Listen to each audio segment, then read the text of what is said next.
You see tiny pinpricks of light scattered across a vast, dark canvas. It feels peaceful. It feels empty. But what if that silence isn't emptiness at all? What if you are simply too small to notice the architectural wonders sprawling across the cosmos? In 1964, Soviet astrophysicist Nikolai Kardashev proposed a scale to measure a civilization's technological advancement based entirely on one metric: energy consumption. A Type 1 civilization harnesses all the energy available on its home planet. Humanity isn't even there yet. We are currently sitting at around 0.73 on the Kardashev scale.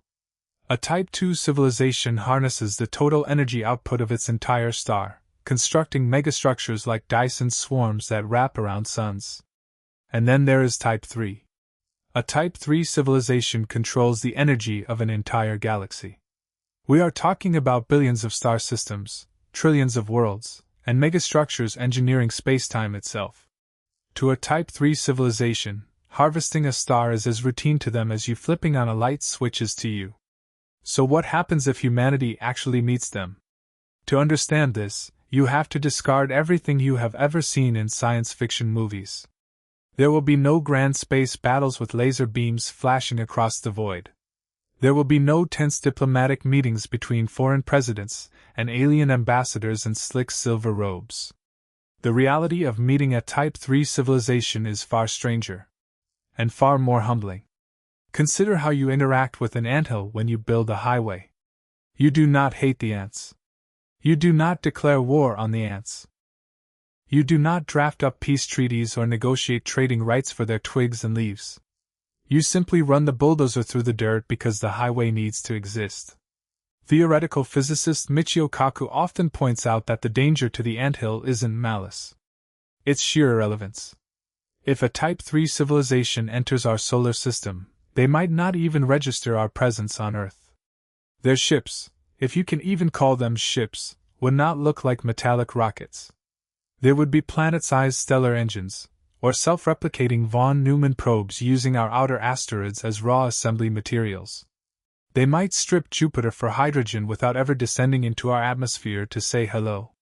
To them, our entire radio broadcast history, a tiny bubble of television signals and Wi-Fi radiating barely 100 light-years into space, is just background noise.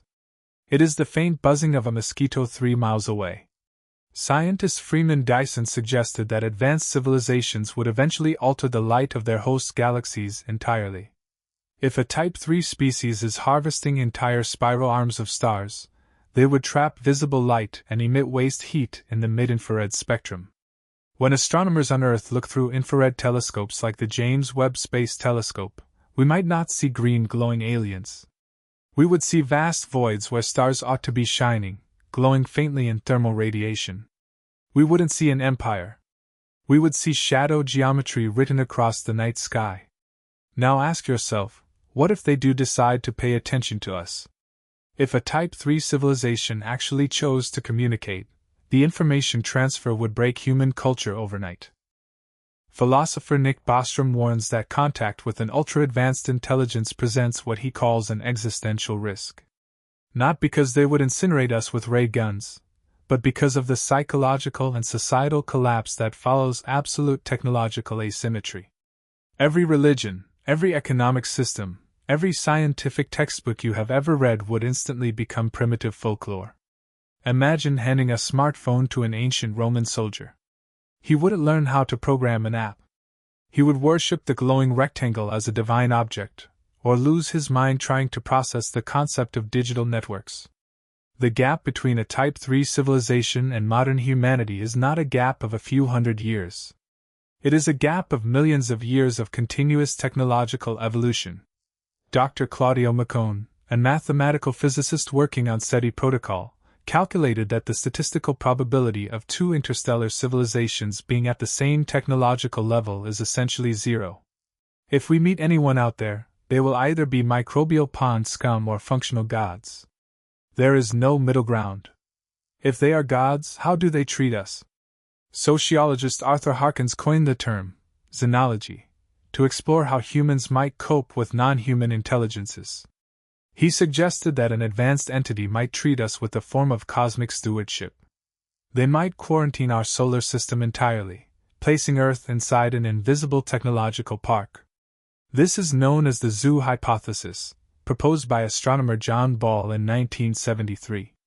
Perhaps they are already here, watching us struggle with our primitive fossil fuels and local conflicts, waiting for us to either cross the Type 1 threshold or destroy ourselves. They wouldn't interfere with our development for the same reason wildlife biologists don't hand pocket watches to mountain gorillas. Interference ruins the natural progression. Or perhaps the truth is even more radical. Perhaps a Type 3 civilization doesn't exist in physical space as we understand it at all. Physicist John Wheeler proposed that information, not matter or energy, is the fundamental currency of reality, a concept encapsulated in his famous phrase, "It from bit." An ultra-advanced species might have long abandoned biological bodies and physical planets. They might have uploaded their consciousness into quantum computing substrates operating at the Planck scale, drawing energy from the vacuum fluctuations of space itself. They could be living inside microscopic dimensions folded hidden within the fabric of space. To you, space looks empty because you are looking for steel hulls and bright radio signals. You are looking for fire, while they have moved on to engineering the vacuum. So where does that leave you? Right now, sitting in your room, looking at a screen powered by electrical currents running through copper wires. You are living on a pale blue dot, wrapped in a thin blanket of atmosphere, orbiting a medium-sized yellow star on the quiet outskirts of a quiet galaxy. It is easy to feel entirely insignificant when contemplating a Type 3 civilization. It is easy to think that if entities capable of moving stars exist, your daily struggles, your worries, and your achievements mean nothing. But consider this counterintuitive twist. In a universe that might contain galaxy-spanning mega-intelligences, your perspective is still entirely unique.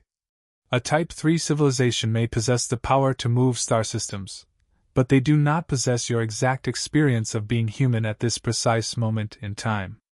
They do not know what it feels like to stand on Earth, look up at a quiet night sky, and wonder if anyone is looking back. Tonight, when the sun goes down, you're going to flip a switch.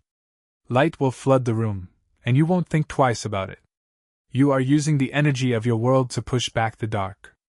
And somewhere out there, across the vast cosmic ocean, someone else might be doing the exact same thing, just on the scale of 1 billion suns.